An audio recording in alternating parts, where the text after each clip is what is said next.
Good morning, guys. Welcome to Poetry Corner. Thank you for joining me on this Tuesday.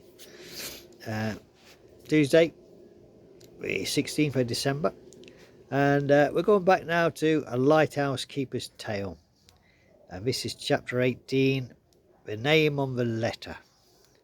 If you're following the story, guys, and you remember that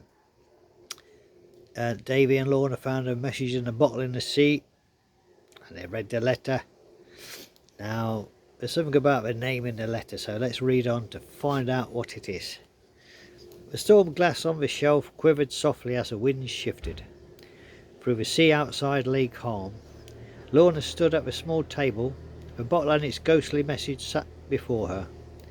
Something in her expression had changed. Her breath shallow, her eyes fixed on the letter as though it had begun to speak beyond its written words. Davy noticed immediately. "Lorna," he asked, what is it?" She didn't look up. Instead, she tapped her finger lightly against the bottom of the page. "The name," she whispered. "Rowan Ale." Davy leaned over her shoulder. "Do you recognise it?" Lorna swallowed hard. "No, not exactly," she said, "but the place, Westgate Cove." David frowned thoughtfully. "It's a small village south of here. I've heard sailors mention it, but it's all forgotten now. Wasn't there a great story about it? Something about a great storm?" "The storm of '49, Lorna finished softly. "I've heard of it too." She lifted the letter carefully, her fingers trembling with reverence she couldn't quite explain. "It was one of the worst storms recorded along the coast. Entire fleets lost, families shattered. Some say the sea changed its very shape that night." Davy nodded slowly. "But what does that have to do with you?" Lorna stared at the name again. Rowan Hale, and something deep in her memory stirred like a long-forgotten door creaking open. "I remember my mother speaking of Westgate," she whispered. "Not often, only in passing, but always with a strange sadness." She touched the letter's edge as if afraid it might vanish. "She once told me she had a relative lost at sea, a fisherman who never came home." Davy felt a quiet shiver of realization. "Lorna, you think this Rowan Ale might be—" She exhaled shakily. "If the dates match, he could be my mother's uncle, my great uncle." The room seemed to deepen around them as though the lighthouse itself listened. "It would explain the name," she murmured. "My mother's maiden name was Hale." Davy rested a hand on her back. "If that's true, this letter came across the sea for more than memory's sake." Lorna, eyes glistening. "It's found its way to her family." She sank into a chair, the weight of her revelation settling over her softly like an heavy shawl. "I grew up hearing this story of loss," she continued.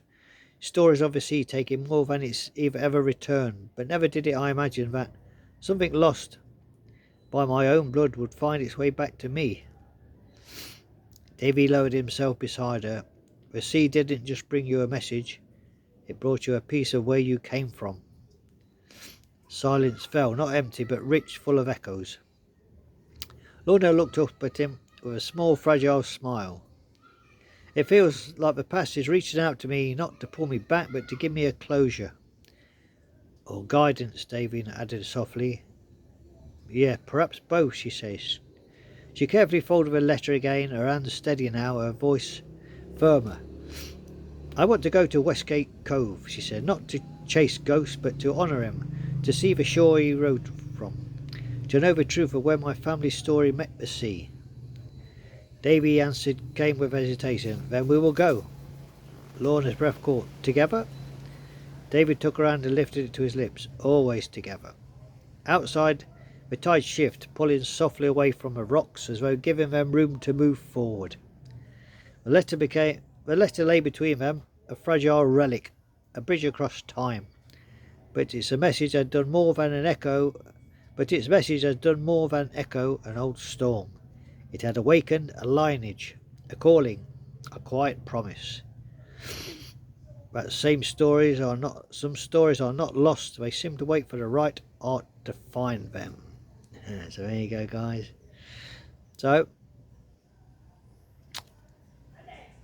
hope you enjoyed that, guys. So, it could be a relative of Lorna, this Rowan Ale. So, join me tomorrow, guys. Join me tomorrow for chapter 19, which is called A Journey to Westgate Cove. So we're going there to find out about Rowan Ale. So join me tomorrow, guys, and we'll find out a bit more about this message in a bottle, like a ghostly return from the past. So there you go, guys. Hope you enjoyed that. So chapter 19 tomorrow, A Journey to Westgate. But tonight we're off to Topsy Tickle Town. Topsy Tickle Town. And it's Topsy Tickle Town, and it's a story that says the things that shouldn't be in the tide pool. So we've got a sea theme going on here, guys. We've got Greycliff seaside, and the seaside has come to Topsy Tickle Town too. So join me tonight, guys, for Topsy Tickle Town, the things that shouldn't be in the tide pool. So we'll find out what that's all about tonight. But until then, have a very lovely day, guys. It's Tuesday. It's not halfway through the week yet, but we're getting there slowly but surely. Anyway, guys, thank you for joining me in Poetry Corner. Have a lovely day. Stay blessed, stay safe, and join me this evening for Topsy Tickle Town, things that shouldn't be in the tide pool. Okay, guys, bye bye now, take care. Thank you for listening.